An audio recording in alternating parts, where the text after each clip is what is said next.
It is not very often, but sometimes I am asked about why I program the truck room conditioning the way that I do. What does endurance look like for a firefighter?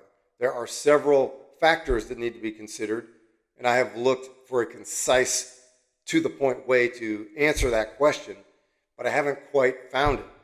When I have attempted to answer the question, I have generally talked about the phosphagen and the glycolytic energy systems. I talk about the importance of anaerobic endurance versus aerobic endurance.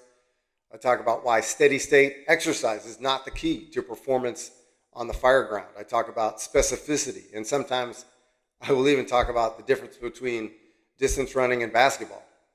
I have said all these things to individuals and to groups of people, and I can see the interest in what I'm saying decreasing by the second.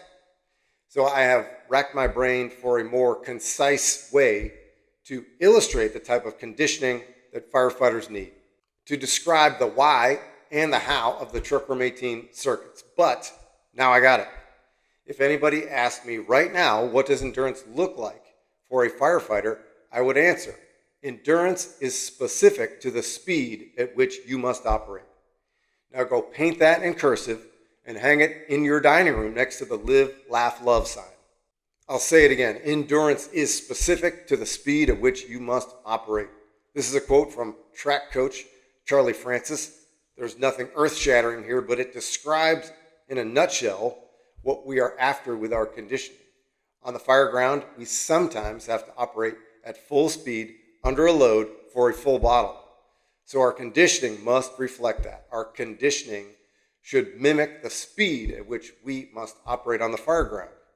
Our conditioning must place the same demands on us as the most taxing structure fire we have ever been to or will ever go to. That fire is coming for all of us, where our conditioning will be tested.